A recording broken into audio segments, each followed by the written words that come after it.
Hello everyone, my name is Nova, and welcome to what I guess I'm going to be calling Wrap Up Rewind.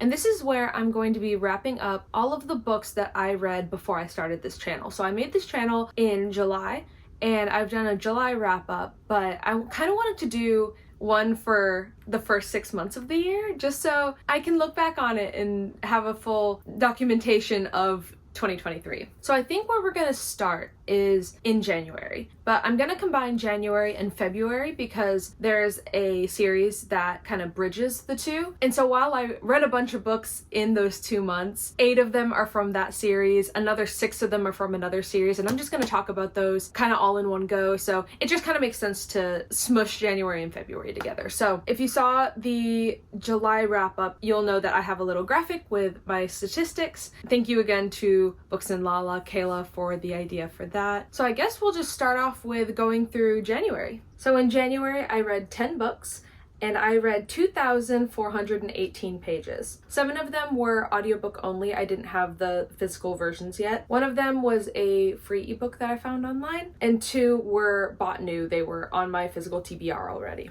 And like I mentioned in my July wrap up, I also like to track which of these books that I either listened to or got from the library did I go back and buy used copies of so that I can add them to my collection. And I did that for 6 of them, and they were all part of the same series.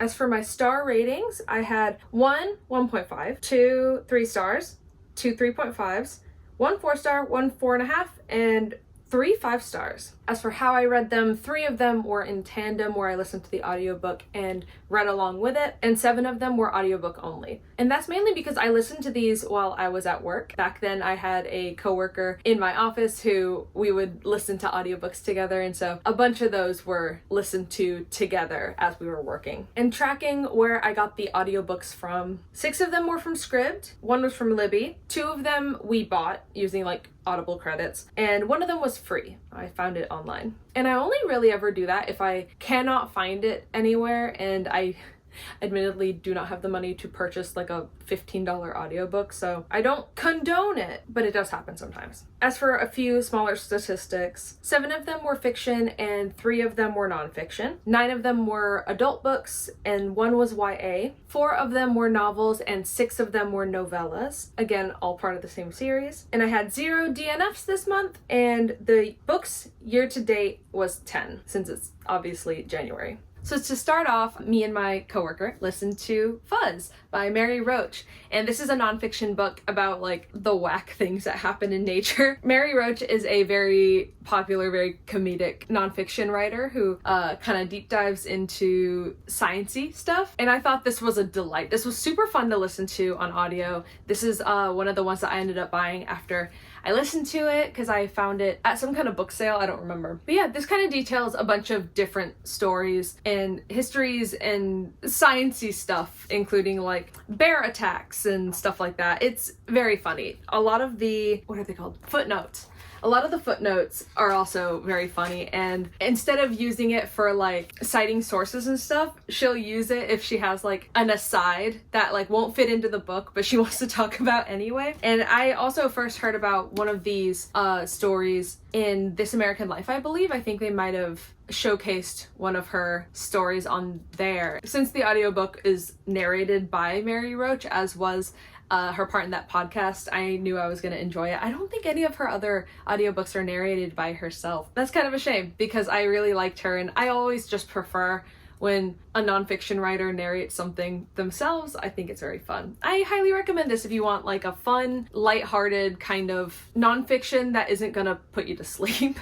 And then the next one I listened to was, oh god, let me get the full name. Where the Deer and the Antelope Play, the Pastoral Observations of One Ignorant American Who Loves to Walk Outside. And that is by Nick Offerman of Parks and Rec fame. So if you don't know anything about Nick Offerman, he's like a very woodsy guy. He does like woodworking and stuff. And so while he's this like hilarious comic actor, mainly known for Parks and Rec, he's also just like a lover of nature, and he's written quite a few books on the subject. This is also narrated by him, which is simply a delight. I could listen to him talk for hours. He's so funny. And I feel like it wouldn't have hit as hard, like the funny moments would not have hit as hard if it wasn't him delivering it in his very like signature deadpan way. Oh, I forgot to mention, I gave Fuzz 4 stars and I gave this one 3 stars. I did really enjoy his conversations on him talking about nature and also talking about a lot of the history behind indigenous massacres and stuff and how we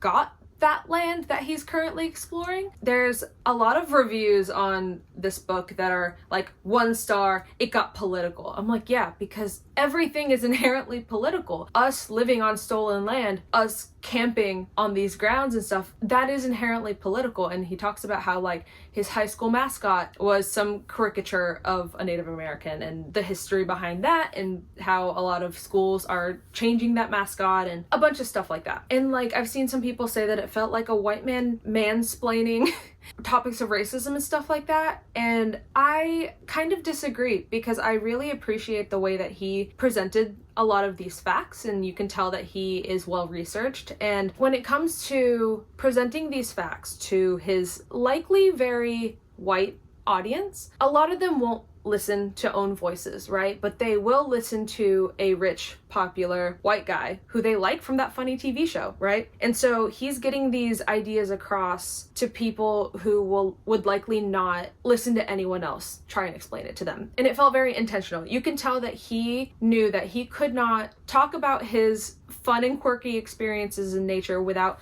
counterbalancing that with the harsh realities of why he gets to be where he is, right? The harsh realities of how we got this land, a lot of the symbolism behind it. It's just one of those things like he can't win either way, because imagine if he'd left out all of that history about where he's camping and he's going into these like state parks and these lands that are known to be home to indigenous folks. And if he'd left that out completely, that's 10 times worse in my opinion. It's completely ignoring the history of everything. And I just appreciated that like parts of this book did really get educational and maybe a little preachy, but preachy in a way that I think people need to hear, you know? Because as much as I would love for own voices folks to be the ones to present this, and I've read quite a few indigenous books over the past year that I will talk about eventually. I don't know, I think it's important that there's these like entryways that are easy for these stuck-up white people to start actually thinking about these topics in a way that doesn't make them feel like pressured. So stupid, but yeah, I get it, and I appreciate him talking about that kind of stuff. On a happier note, he talks a lot about his wife, and if you know anything about him and his wife, they are the cutest couple on earth. I think the first half was a lot stronger than the second half, because the second half was kind of like the pandemic started, my wife and I are gonna go on a road trip kind of thing, and that was fine. A few other people have said that it felt very tone deaf about his privilege. While I kind of see that, because there is a lot of privilege in being able to do a countrywide road trip at the beginning of the pandemic and being able to like rent the camper that they're in and stuff like that, I don't consider it tone deaf, mainly because he talks about his own hypocrisy and he talks about his own privilege blatantly. Like he talks about the fact that like it's kind of fucked up that he can do this and other people can't, right? And I don't really blame him for doing it. Like if I had that kind of money and I was going like stir crazy at the beginning of the pandemic, like I would also want to maybe take a little drive across the country with my wife. I don't know. A lot of the criticisms about it I kind of don't agree with. And while I'm giving it 3 stars mainly because like one, I would prefer if an indigenous author was the one to present this information to me, and also the second half was a little to me. I think there are worse people that deserve criticism, and I don't know, that's just my personal belief. I saw a few indigenous reviewers saying that they were really happy that he talked about this stuff, and I don't know, I'd love alternative perspectives to it, especially if anyone indigenous is watching this. But yeah, so that was Where the Deer and the Antelope Play by Nick Offerman. So the next one that I read was Aristotle and Dante Discover the Secrets of the Universe. I own this book, but my friend is borrowing it right now, so I don't have it physically with me. But this is a sweet little young adult love story between 2 sweet little guys. I had heard so much about this when I worked at Barnes & Noble. The second book came out, which I believe was a sequel that came out like over a decade after the first one came out. And so I'd seen it, and so I finally gave it a shot, and I loved it so much. It was the cutest thing. I think all my review just says is like screams for 10,000 years because I just couldn't put my thoughts into words. And I think the reason I loved it so much, because I'm not as much of like a romance girly, but this is kind of a romance, right? Is one, the relationships between the characters and their families I really enjoyed. But also, and I mean this in the best possible way, this reads like a fan fiction, like an AO3 fan fiction, like a good one. Mainly because you're spending the majority of the book following these like friends to lovers, right? And I feel like a big difference between like fic tropes and traditionally published romance tropes is trad publishing seems to like, you know, there's like the build up and then there's like the getting together and then there's like a significant chunk of the after, right? To see like how they work in this relationship. In fan fiction, at least in the circles I've been, it's like you spend 95% of it in the build-up and then they get together and then maybe there's like a little epilogue and that's it. Like the getting together is like the climax of it and then you get like a little bit of after and then that's it. And I'm typically satisfied with that. The build-up is the best part to me. And so I don't think it's spoiling it to say that Aristotle and Dante is very similar to that trajectory of 95% of it, if not more, is leading up to them finally getting together, and then they get together and it ends and you just know that they're going to be happy. And I believe the sequel is actually kind of slice of lifey, but the conflict of like going off to college and stuff like that. It's the after of them getting together. But I loved it and they had such a sweet relationship. I had a lot of feelings about the relationship between Ari and his dad, and yeah, it was lovely. It lived up to the hype for me. I hadn't seen many people on like BookTube talk about it, but it sold really well when I worked at Barnes, and so I had some expectations going in, but yeah, loved it, gave it 5 stars. And then this is the third nonfiction that I read this month. I read In the Dream House, which, I mean, if you haven't read this, what are you doing? You have to read it. It's incredible. So this is by Carmen Machado, and she is detailing her experience with an abusive ex-girlfriend. It's told in these like tiny little vignettes, and it's framed almost like a horror book, and it's her experiences but also interjected with some research on the topic of abuse, on the topic of like abuse in queer relationships, and how like if there's a lesbian relationship and one of them is abusive, they're not taken as seriously. Yeah, and certain parts of it are written in the second person, which is like usually super effective with me, of like putting you directly into this abusive situation so that you feel the way that she felt. And this was just fantastic. I haven't heard of anyone who disliked this book at all. Everyone that I know has given this like an easy 5 stars. It's fantastic. So needless to say, I gave it 5 stars. And, you know, you can tell that I like tabbed it to hell. And then the holy grail of this month. And this is the series that bleeds into next month. But this is the Wayward Children series by Seanan McGuire. So this is the series that I genuinely credit with getting me into reading, because I had read, you know, a few of these books on audio with my roommate, and I read, you know, In the Dream House and Aristotle and Dante, but like, I remember being like, oh my god, I'm reading so much.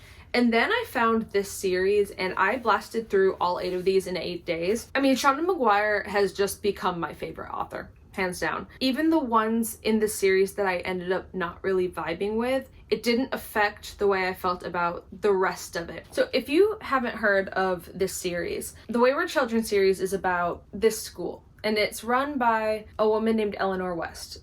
And what happens is a lot of these children in unhappy home lives in one way or another, they end up stumbling across a door, a portal. Like, these are portal fantasy. And they are taken to another world, which is usually their perfect world in one way or another. Most of them are different from each other, and they're there for like years, and time works differently in each of them. So sometimes they're gone for like a few days, and sometimes they are gone for literally years, right? And their parents just think they've been kidnapped. And so when they come back to the real world, they're saying, I was in this other world, and their parents are like, oh my god, you've been kidnapped for years, and now you're talking about fantasy worlds and stuff like that. So they think something's like very wrong, even though like they really were in a different world. So Eleanor West markets her home for wayward children as like these really troubled kids will come and stay here, and we've got the best teachers and the best therapists and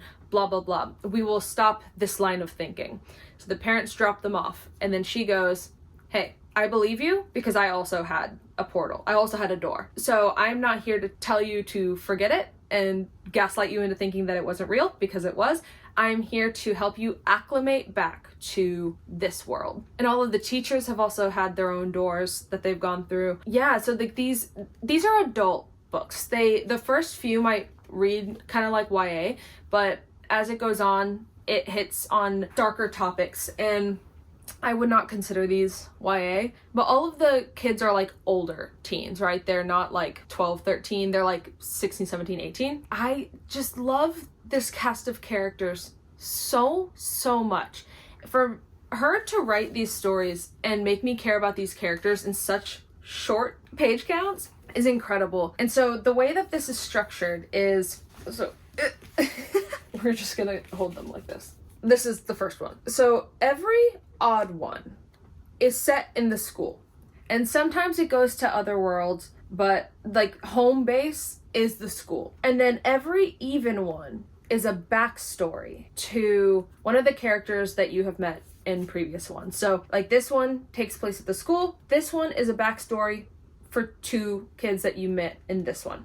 This one is back at the school, but they go on like a little adventure to another portal, but home base at the school. This one is a backstory to actually one of the teachers, and it flip-flops like this. And the even ones you could probably read without reading the others. I don't suggest it. They are more standalones. They don't tie back to the school. As for like specific ratings, because they do fluctuate, I give the series as a whole 5 stars because I think about it all the time. What it has done, what it has accomplished as a series, 5 stars. But like each individual one, it does kind of fluctuate. So in particular, number 1, 5 stars, because I wanted it to indicate how I felt about the series as a whole. I'd give it like 4.5 stars. The second one I gave 4 stars. The third one I gave 3 stars, and I think that's mainly just because the audiobook narrator for one of the characters is so fucking annoying. Just like screechy. I hated it. So I'm sure I would like it better if I hadn't listened to it on audio. The fourth one I gave 5 stars. The fifth one I gave 4 stars. The sixth one I gave 2 stars. Here's the thing. That one's set in like a horse girl world. And I can tell that there was so much love behind this story from Seanan McGuire. I believe she was a horse girl. It was not for me. Simply put, it was just not for me. But then, directly after, 7 and 8 are the easiest 5 stars I have given in this entire series.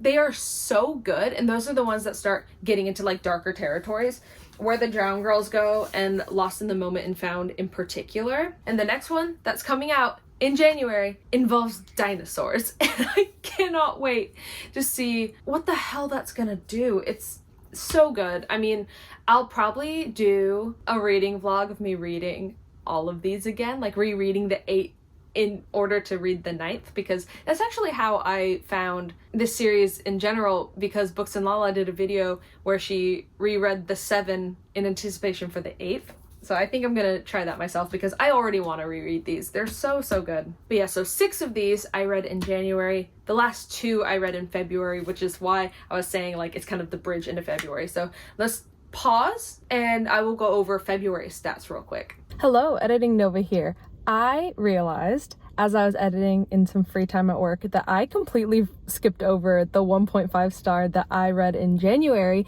It was at the very end of January, in the middle of me reading the Wayward Children series, so totally slipped my mind. So this book, I have never experienced such a disconnect between like the majority of people I watch on BookTube and how I felt about the book, and that was Confessions. I hated this. Oh my god. So this is about a woman who's a teacher, and her daughter died, and 2 of the kids in her class are responsible for it. So the whole first part of the book is her kind of monologuing to her class about like, I know what happened, and I'm gonna slowly but surely drip feed you, my theory as to what happened.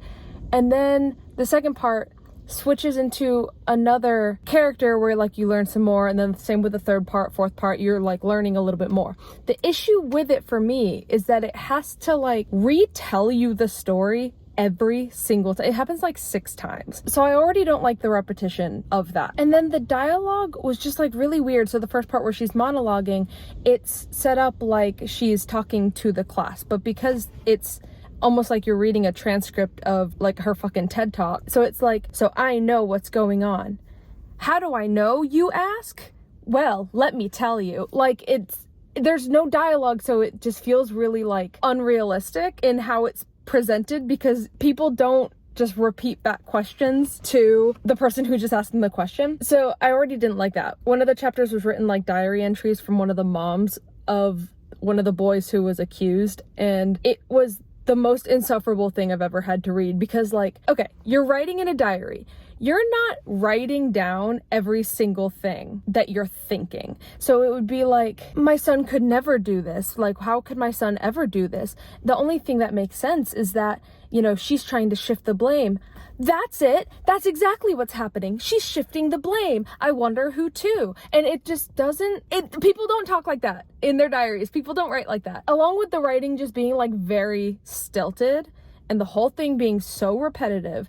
And then, like, I won't spoil it, but like you can look on Goodreads if you really want to, because people are talking about it. One of the plot twists was really tasteless to me. It involves a disease that I don't think should be used for shock value, and I really hated the way that it was implemented. And even though it like relies on misinformation about the disease, and then it recognizes in the text that the common misconception is a misconception, so it was never an actual threat, but it's still perpetuating the harmful stereotypes about it. And it's not a plot twist. Like, it's not funny. It's not shocking. It made me so mad. And so I didn't like the writing. I didn't like the way it was presented. This is like a 200-page book, and I didn't need to have the story repeated to me 6 separate times and only learning like a piece or 2 of new information in every chapter. Yeah, I hated this. I really don't get why every booktuber that I follow who has read this is giving it like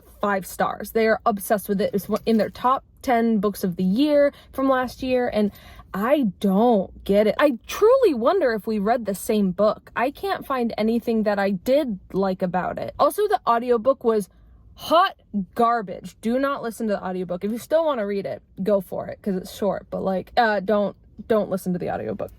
Nope. Okay. Anyway, back to February, because I read much better books in February. All right, so February. I read 12 books and 2,672 pages. So 6 were from the library, 1 was audio only. 5 of them were on my physical TBR already, and out of those, 2 of them were bought new from a bookstore, and 3 of them were used or thrifted in some way or another. As for star ratings, I had 1 2-star, which I believe was that one from Wayward Children, 1 3-star, 1 3.5, 4 4-stars, 2 4.5 stars, and 3 5 stars. 2 of those being from Wayward Children. 10 of them I read in tandem, so listen to the audiobook with the text in some way. 1 of them was just physical, and 1 of them was just audiobook. For the audiobooks, 9 of them were found on Scribd. 1 was from Libby, 1 I found free online, and 1 I didn't listen to an audiobook at all. For the smaller stats, 7 of them were fiction and 1 of them was nonfiction. 9 of them were for adults and 1 was for YA. 8 of them were novellas and only 4 of them were novels, because I got into another novella series this month. I didn't DNF anything this month, and the book count year to date in February was 22. So since I talked about Wayward Children, I will skip over those 2, but those were the first 2 things I read in February. The next thing I read was Hell Followed With Us by Andrew Joseph White. First of all, just a moment for this cover. It is stunning. The colors are incredible. The camera isn't even picking up how pretty the colors are. But I ended up giving this one 5 stars. This is the one YA book I read. This is about a post-apocalyptic world where a nutty religious cult who believes in like the end times unleashes a bio weapon, kind of, as like, if you die from this, then, you know, you weren't a true believer, and if you survive, then blah blah blah, you know, that kind of energy. But the main character, Benji, is escaping from this cult while also dealing with the fact that Benji has been injected with like the bioweapon of all bioweapons, like will become the like seraphim to lead them into salvation, blah blah blah. Benji is a trans boy and did not want that. So he runs off and ends up finding like a commune of other queer folks in like the LGBT center in their town. And the story kind of kicks off from there. There's every kind of representation in this. So good. I loved it. There's autistic representation, which according to my roommate is really good when I described it. Because my roommate is autistic. Also, Andrew Joseph White is a trans autistic author, so very much own voices. And I don't know, I was just so taken by this. It's scary. Like it genuinely like unsettled me, especially the bits that felt very like religious and just like out of fucking left field. Not saying that like all of religion is like this in any way, shape, or form, but like, you know, that very specific like unsettling feeling you get when you watch like culty documentaries and stuff like that. Like every chapter starts off with like a quote from this reverend, and it is so ominous and it is so accurate, I guess is the word. Like it feels real. It feels like these could be the ramblings of like a real person. I cannot believe this is YA. Like I found out about this book through a TikTok that was essentially saying like, how was this published? And I kind of agree, but I'm so happy that it was published because this is, yeah. Oh, okay, like one of the quotes on the back literally just says, a long sustained scream. Yeah, that's this book. Anyway, I highly recommend it if you are okay reading on those kind of topics. Body horror galore. He does not skimp out on body horror at all. But this was one of the first books that made me go like, oh, YA can go there. I didn't know it could go here. But yeah, I gave this one 4.5 stars. Nearly a 5-star. Nearly. It was so good. Next up was my nonfiction for the month, and that was Know My Name by Chanel Miller. If you haven't heard about this is about the victim of the Brock Turner case a few years ago, where she was assaulted while intoxicated at a party by like a fucking dumpster. Like it's disgusting. And throughout this whole case, she was known as Jane Doe. She released this book, and that was how she came forward, that she was Jane Doe. And part of the reason she wrote this was because her victim impact statement was, for lack of a better term, the most impactful victim impact statement I've personally ever heard of or read. It went viral because of it. Not only because people saw how disgusting Brock Turner was even before that, but getting the details and having it so well written, it doesn't surprise me that it went viral. But she wrote this book, and this is detailing the case in its entirety, and also everything else from her point of view from behind the scenes. And it ends with her victim impact statement. And I mean, I don't need to be the one to tell you to pick this up, but similar to My Dark Vanessa, this was a difficult read, but I'm so happy that I did, and 5 stars. So good. And then I read another kind of modern classic, Station 11 by Emily St. John Mandel, and this is a pandemic book that was written like 10 years before the actual pandemic, and it was scarily accurate. Like terrifyingly accurate. It was wild to read in 2023. But yeah, I enjoyed this. I gave it 3.5 stars, which is not a bad rating, I don't think. It's just like, yeah, this was good. It didn't blow me away at all. I think certain parts of it were very slow in a way that I got kind of impatient, and a lot of the aspects in here, like there's some like culty aspects of like post-pandemic kind of apocalyptic, somebody rose to power as like a cult leader, and I feel like nothing really happened with that. Like I wanted way more from that storyline. So it felt like we lingered in some stuff that I didn't care about, and we glossed over certain things that I did care about. But this is like inherently a good book. Like if someone told me that they gave this 5 stars, I would not be like, ew, why? Like I get it. I think it's just personal preference. I just never really connected to any of the characters. But yeah, this is one of the adaptations that I'm actually really curious to check out. I'm not a huge TV or movie person, but the TV show version of this that recently came out looks really interesting, so I might give that a try one day. But yeah, I would recommend this. I don't think I disliked this book. It just didn't hit for me personally. And then to round off February and round off this video,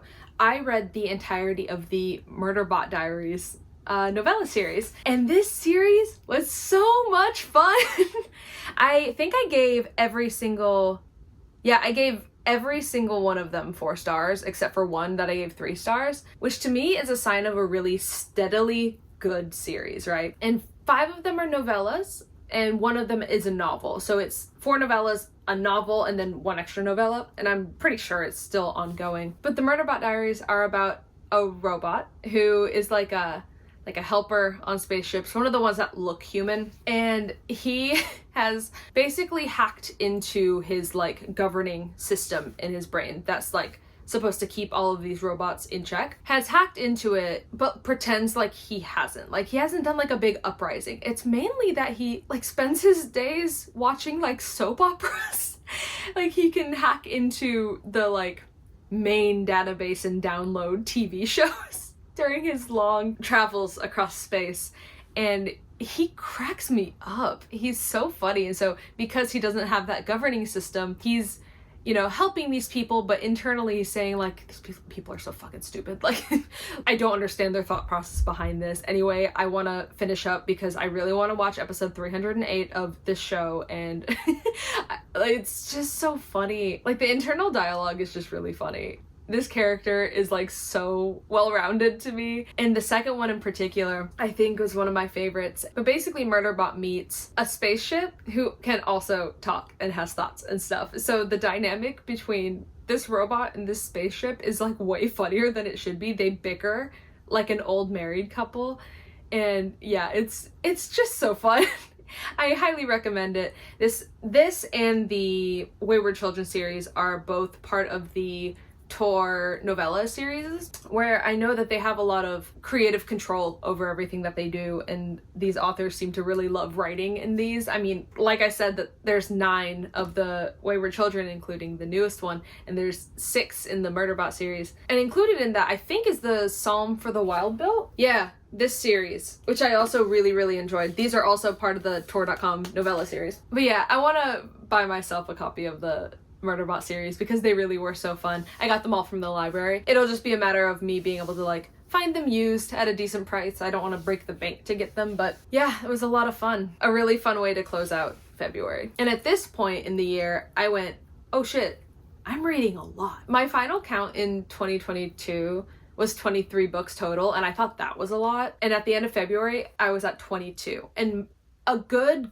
chunk of them were novellas, but I don't know, I had a feeling that this was going to be the trajectory for the rest of the year, and I was right, because I'm quickly approaching 100 books for the year, which is insane to me. But yeah, so that was January and February of 2023.